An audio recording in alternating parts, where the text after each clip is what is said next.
We're still in 13.4.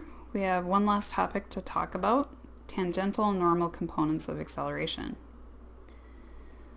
So often it's useful to break up the acceleration vector into components, but not in terms of x, y, possibly z, but instead according to the tangent vector and the normal vector.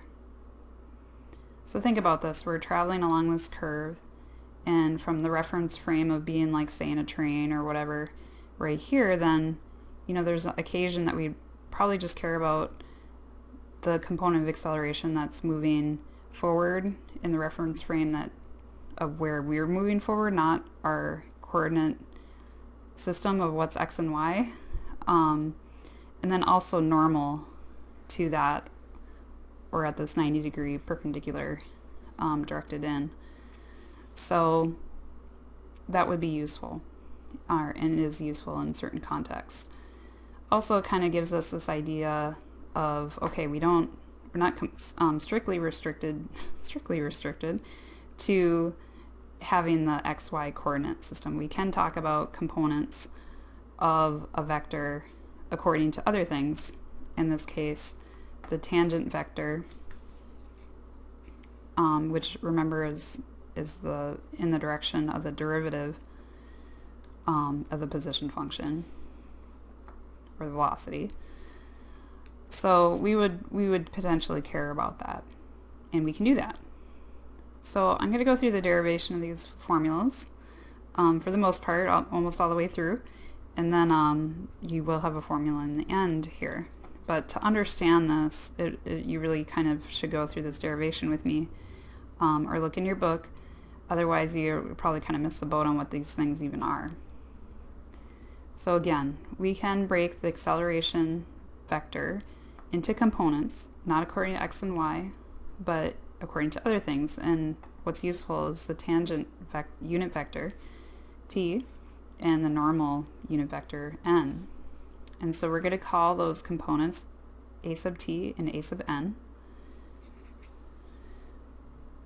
So what are those? We need to find those. So to get those, first we recall that the unit tangent vector, big T, is r prime over the magnitude of r prime. And so in terms of velocity, we have those things turning to velocity. The magnitude of velocity, we use the script v, and so we're going to be using that. We can rearrange that formula, and then if we take the derivative of both sides, we get acceleration into the game. So it's something I glossed over super fast. I just kind of had it thrown in the notes. Not really because you have to use it here, but for situations like this that you could understand that we need to use product rule here. So there we go. Now we're going to do some other stuff to kind of combine with that. So curvature, one of the forms of that formula was t prime's magnitude over r prime's magnitude. In terms of velocity, we can change up the notation a bit and get do a little algebra and get an expression there. kv for t prime's magnitude. Also, the normal vector gets into the game with the t prime over the magnitude of t prime. Rearrange that. If you put those together, notice that t prime is equal to n kappa v. Now, you put that with the equation star there, then we get this formula. There it is. So we have the acceleration vector is equal to v prime t plus kappa v squared n. And so you want to think of this capital T and this capital N as kind of like your I and your J. So when we're talking about the components, we're talking about the tangential component is v prime and the normal component is kappa v squared. So this is kind of a pretty formula. It looks kind of nice and neat, but it turns out if you try to calculate with this formula, as we're going to do an example, this gets really hairy because I don't know if you remember, but kappa, or the curvature formulation, you're given two of them on the formula sheet, but they're both like they're kind of nasty. And just no matter way you do it, they're kind of bad. And then we have to, like the magnitude of r prime squared, and here it's v prime, and it just gets real messy even though it looks nice.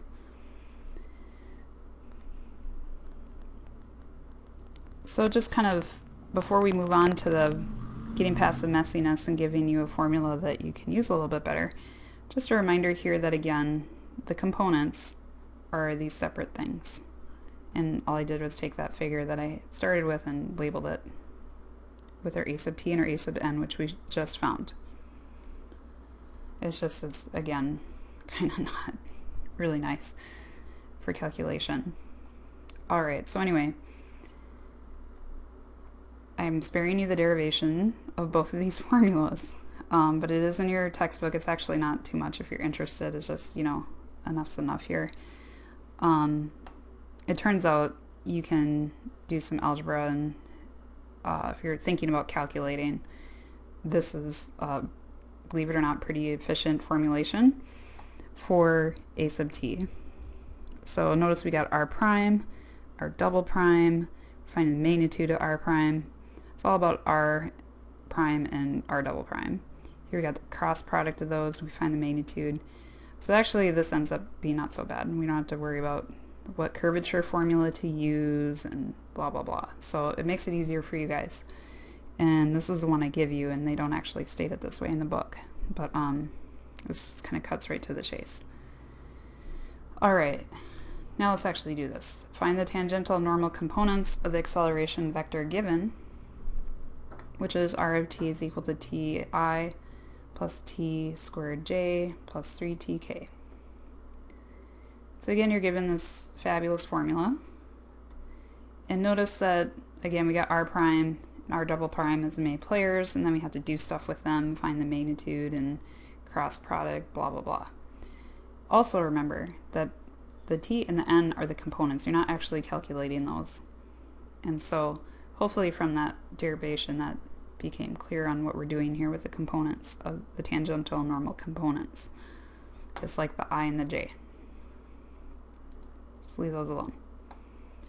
So we'll get started with r prime. It's pretty easy. We're just going to have 1, 2t, 3. Awesome. Let's just go ahead and do second derivative. We get 0, 2, 0. Now let's start finding all this other stuff. So I'm just, this order here is makes a difference in some ways, but some ways it doesn't. Like here I just decided to find the magnitude of the single r derivative, and I get simplified the root of 4t squared plus 10. So that's going to be the denominator up here. Got that taken care of.